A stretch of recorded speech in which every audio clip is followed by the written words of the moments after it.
Olá, galerinha amada aí. Gente, deixar pra você aqui essa mensagem. Jesus é o Senhor da sua vida? Realmente Ele é quem manda, Ele é quem conduz, Ele é quem governa? Então, meus irmãos, aqui nós vamos aprender um pouquinho sobre realmente o que é na prática o senhorio de Jesus ou Jesus é o Senhor. Mas antes disso, roda a vinheta!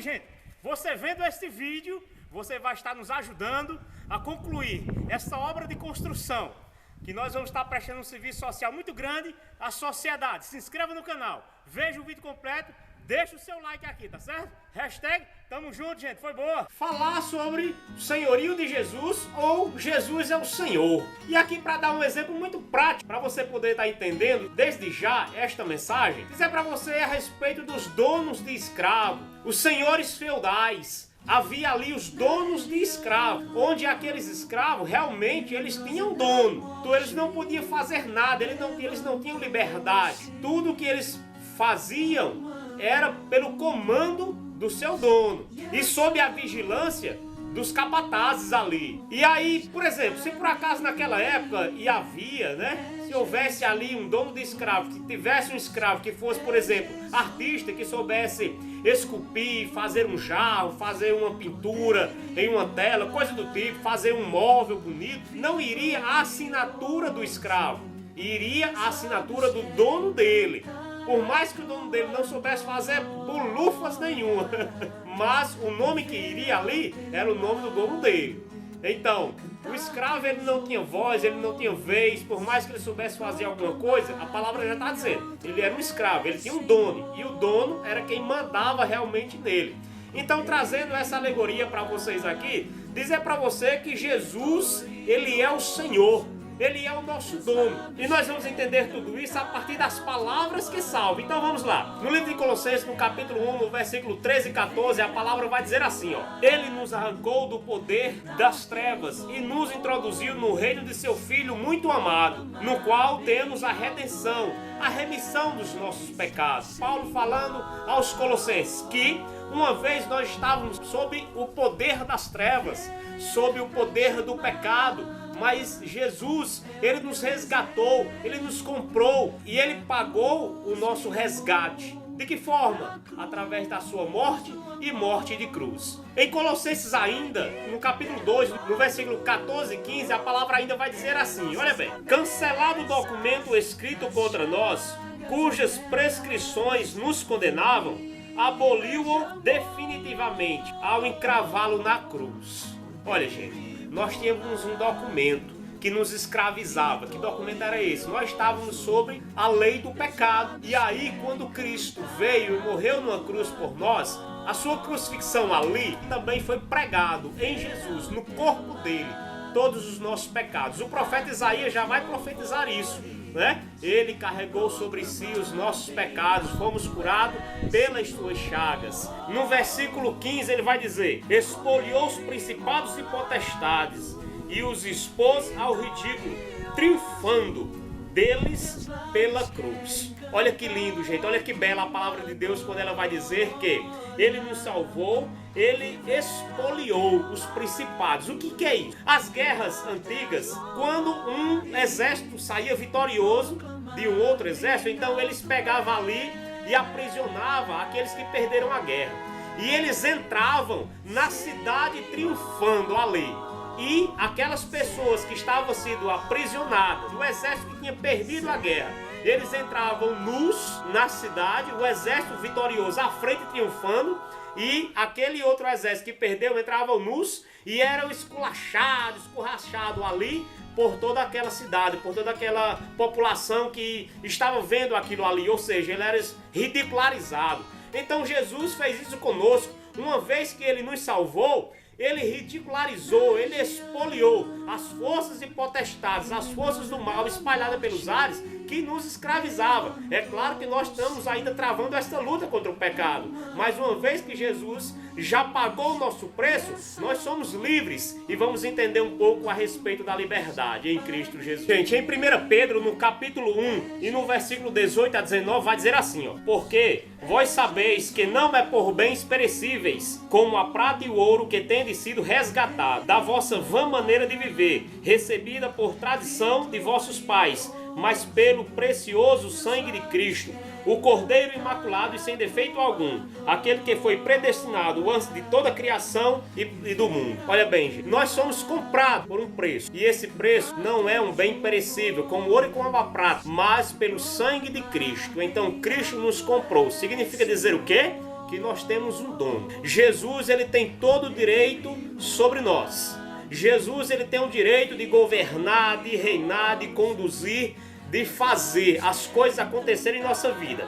Eu poderia dizer aqui que nós somos escravos de Cristo. O próprio Paulo falou isso. Vivo, mas não sou eu que vivo, é Cristo que vive em mim. Então, mas essa escravatura, nesse sentido, não é mais como aquela primeira que eu lhe falei dos donos de escravo, que obrigavam o escravo a fazer tudo o que ele queria. Não, aqui é uma escravidão livre. Eu sou livre para fazer as minhas opções e as minhas escolhas, de aceitar essa servidão, ou seja, servir a Deus. Eu, na minha liberdade, eu sirvo a Deus, não por obrigação, mas por amor.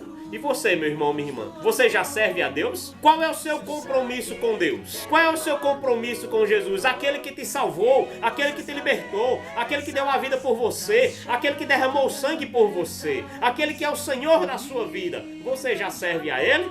Abra o olho, hein, gente? Vamos amar e servir a Deus. Foi para isso que o homem nasceu, amar e servir a Deus. Em Filipenses, no capítulo 3, no versículo 7 e 8, mas tudo isso, que para mim era vantagem, considerarei perda em Cristo. Na verdade, julgo como perda todas as coisas em comparação com esse bem supremo. Que bem é esse? O conhecimento de Cristo Jesus, meu Senhor. Olha aqui, São Paulo declarando, né? Jesus é o Senhor dele, assim como é o Senhor também de nossas vidas. Por ele tudo desprezei e tenho em conta de esterco, a fim de ganhar a Cristo e estar com ele. Olha aqui, gente, a liberdade da pessoa que chega ao conhecimento de Cristo Jesus, o seu Senhor, e ele julga como perca todo conhecimento mudando, a fim de conhecer e amar a Cristo. Ainda em Filipenses, no capítulo 2 e no versículo 5 seguintes, diz assim: dedicai-vos mutuamente à estima que se deve em Cristo Jesus. Sendo ele de condição divina, não se prevaleceu de sua dignidade com Deus, mas aniquilou-se a si mesmo, assumindo a condição de escravo e assemelhando-se aos homens. E sendo ele exteriormente como homem, humilhou-se ainda mais, tornando-se obediente até a morte e morte de cruz. Por isso Deus o exaltou soberanamente e lhe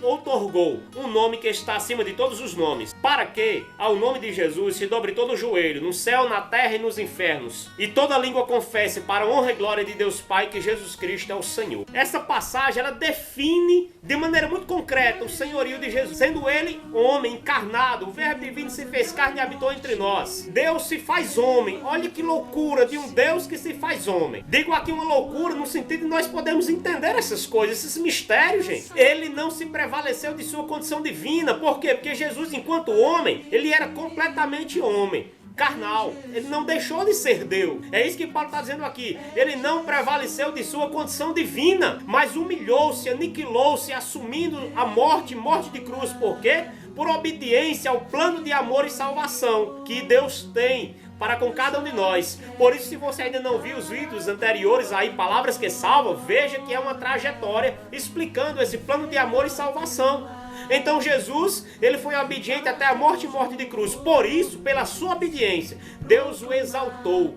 Ele que foi humilhado, mas Deus o exaltou e outorgou, lhe deu um nome que está acima de todos os nomes. Por isso, ao nome de Jesus, a palavra vai dizer: se dobre todo o joelho, no céu, na terra e nos infernos, e a minha língua e a sua língua proclame para a honra e glória de Deus Pai, que Jesus Cristo é o Senhor.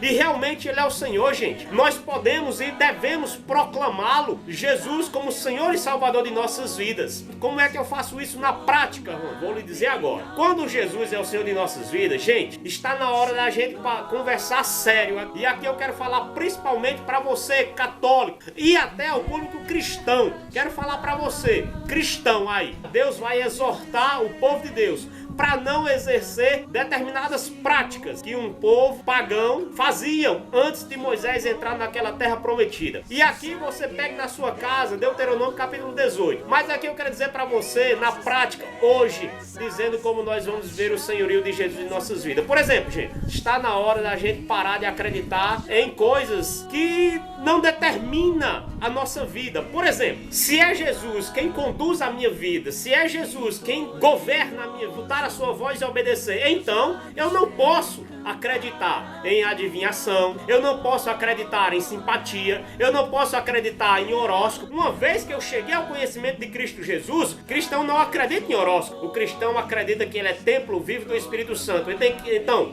quem conduz a minha vida é Jesus, é o Espírito Santo. Católico, o cristão, ele não pode acreditar em adivinhação, em magia, em bruxaria, em macumbaria, superstição, por exemplo, como objeto. Você tem um objeto e acha que aquele objeto vai atrair bênção, vai atrair fluidos positivos para a sua vida. Gente, quando eu penso nessas coisas, eu estou colocando um ídolo na minha vida. Ou seja, eu estou transferindo o poder que é dado a Deus, estou trazendo para um objeto, estou trazendo para uma coisa qualquer. Então, tudo isso é superstição e tudo isso desagrada o coração de Deus. É como se eu estivesse ali desacreditando no poder de Deus para acreditar na força de um objeto, de um número, a numerologia, gente. Acreditar que um número pode reger a minha vida. Acreditar que uma cor de roupa pode reger a minha vida.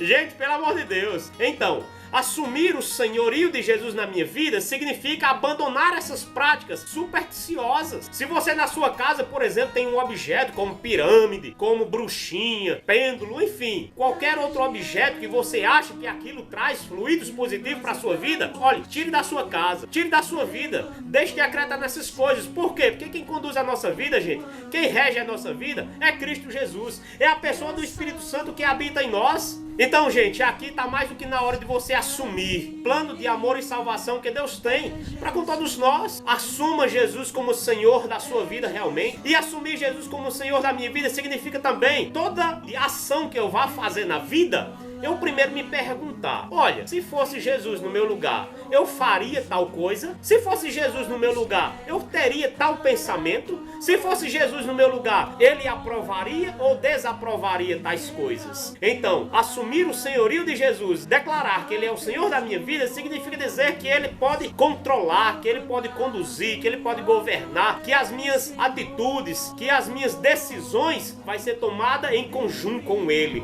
Ele fala, eu escuto, obedeço, e aí sim, assumo ele como Senhor e Salvador da minha vida. E aí do seu jeito você pode fazer uma breve oração. Eu renuncio a toda prática diabólica. Eu renuncio a Satanás. Eu renuncio às obras diabólicas. Eu renuncio a toda e qualquer idolatria. Eu renuncio à magia, ao espiritismo. Eu renuncio à numerologia. Eu renuncio a horóscopo. Eu renuncio a cartomante. Eu renuncio a mago. Eu renuncio ao ressentimento. Eu renuncio ao ódio. Eu renuncio às intrigas, renuncie ao mal, renuncie a Satanás. Abrace o plano de amor e salvação que Deus tem para você. Você é um filho muito amado, você é um filho muito querido. Seja feliz em Cristo Jesus. Se você está vendo esse vídeo agora, você pensou em alguém que precisa escutar essas palavras, manda um link aí para ele. Nos ajude a construir a obra de evangelização Fonte de Vida. #Tamo junto, gente. Foi boa.